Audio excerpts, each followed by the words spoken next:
Hello and welcome to the Cars.co.za studio, where today we have a battle of the medium-sized SUVs. On my right, the brand new Mazda CX-5 2.2 DE all-wheel drive Akera, the top of the range model. And on my left, the Hyundai Tucson 2-liter CRDi Elite model, also the top of the range and also the best seller in the segment. Right, let's get stuck in. Right off the bat, it's fair to say that these cars are both real lookers. While the Mazda is a bit edgier, the Tucson is a bit more handsome. Although the striking red paint job on the CX-5 really makes it stand out. Big wheels always help, and the Mazda rides on 18-inch alloys, while the Tucson is fitted with 17s. These cars are almost unbelievably closely matched. Their diesel engines produce virtually the same power with similar fuel consumption. Their acceleration times are almost identical. They're similarly priced and they're very similar in size. But there are some key differences. These cars are very popular with families, and of course a big concern for families is load space. So let's have a look at that. Now the first thing you'll notice is that the Mazda has an electronic tailgate, something you can't even order as an option on the Tucson. And for what it's worth, the Mazda on paper does have a smaller boot at 442 liters versus 488 in the Tucson. But it does have this clever luggage cover, which is actually connected to the tailgate. So every time you open and close the boot, it moves with the tailgate. But you can remove it. 2 clips over there, 2 clips over there, and then I suppose you just leave that in your garage. You also get more options with the seats folding down. They fold in a 40-20-40 split, and there are handles conveniently placed here in the boot. So you can drop the center seat, can drop the left seat, fall, and I can drop the right seat over there. And that opens up a whole whack of space. Super convenient. Let's take a look at the Tucson. Over to the Tucson, where I have to do some manual labor to open the boot. And we find that perhaps the load area is a little bigger, perhaps a little wider. Interestingly, the Tucson has a full-size 17-inch alloy with a proper tire, whereas the Mazda only has a temporary use tire and a steel wheel. This boot has a more traditional luggage cover, but there's nothing wrong with that. The key difference here between the two cars is that I can't drop the seats from back here. I actually have to walk around to the side of the car, open the door, and use a handle at the base of the seat. And it flicks down rather violently. But these are all minor details, minor differences. They both offer flat load areas, very good for things like bicycles and surfboards and other paraphernalia. I think you're going to be hard pressed to tell these two apart. They really are very similar in size.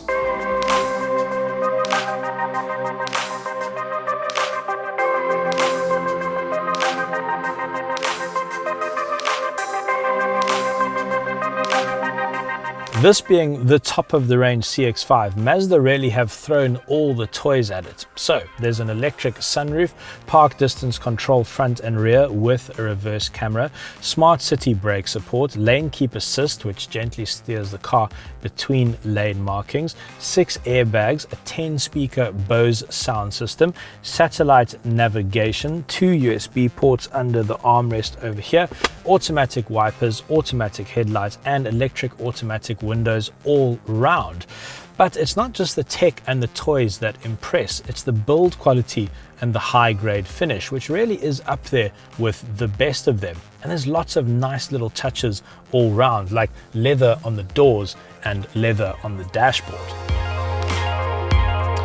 Rear seat passengers are well catered for. They have their own reading lights, their own air vents, pretty good knee room and decent headroom. But one really nice feature is found in here in the center armrest, and that's 2 USB charging ports, which I'm sure you'll agree is essential for the modern family.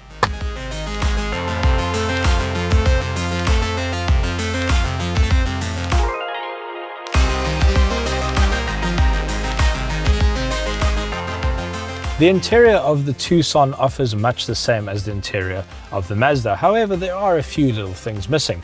For instance, there's no automatic wipers in here, there's no lane keep assist, and although the sound system is good, it's not quite as good as the CX-5. However, there are a few differences. This has a touchscreen, for instance, which works quite nicely. The glove box can be cooled, and there's a huge panoramic sunroof. But for me, the difference is really in the quality of the finish. It's very well built, but the materials are not of such a high grade compared to the CX-5. And in that sense, it just doesn't feel as luxurious as the Mazda. Welcome to the rear seats of the Tucson. I would say that it is slightly more comfortable and a bit of a nicer place to be back here. I also have my own reading lights, my own air vents, my own armrest with drinks holders, but a key difference between the back of the Tucson and the back of the Mazda is that in here I can stare out of the roof. How romantic. Under the bonnet of the Mazda, you'll find a 2.2-litre turbo diesel engine, slightly bigger than the 2-litre turbo diesel in the Hyundai. However, the Mazda has slightly less power, but a bit more torque than the Hyundai. But the numbers are so close, you're really not going to notice. Having driven the cars back to back, I would say that the Mazda's engine is slightly quieter and a bit smoother than that of the Tucson.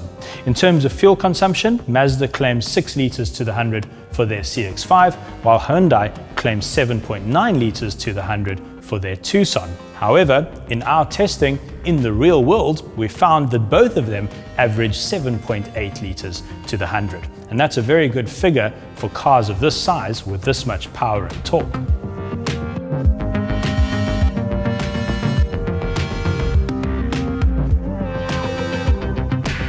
Let's chat about drivetrains and ride quality. Both cars put their power through 6-speed automatic gearboxes, but the key difference between the two is that the Mazda is an all-wheel drive while the Tucson is a front-wheel drive, so great for gravel and wet road surfaces. In terms of ride quality, well, obviously we're in a studio, so a bit difficult to take them for a test drive, but we have driven both cars extensively, and what we found is that the Mazda is slightly more set up for a sporty drive, although in saying that, it is buttery smooth. And although the differences are really slight, the Tucson does let a bit more noise and vibration into the cabin. So in terms of ride quality, the Mazda just has the edge. In terms of warranties and service plans, the Mazda comes with a 3-year unlimited kilometer warranty, a 3-year unlimited kilometer service plan, and 3 years unlimited kilometers roadside assistance, with service intervals of 15,000 Ks, while the Hyundai features a 5-year 150,000 kilometer warranty and an additional 2-year 50,000 kilometer drivetrain warranty. It also includes 5-year 150,000 kilometer roadside assistance and a 5-year 90,000 kilometer service plan, with service intervals of 15,000 kilometers. At 557,000 Rand, the Mazda is a bit more expensive than the Hyundai Tucson, which is priced at 539,900. But that's less than 20,000 Rand difference. And at this price point, that's not a huge amount of money. The Mazda does offer noticeably more tech and nice little comfort features, which the Tucson just seems to lack a little bit. Although, in terms of value, the Tucson offers a longer warranty, a longer service plan, and longer roadside assistance. So they are pretty closely matched. But in terms of product, it just feels like the Mazda would be a bit easier and a bit more comfortable to live with on a day-to-day basis. So, in this comparison test, the CX-5 is our car of choice. Let us know what you think in the comments below. We'd love for you to join our community by subscribing to our YouTube channel. Thanks for watching.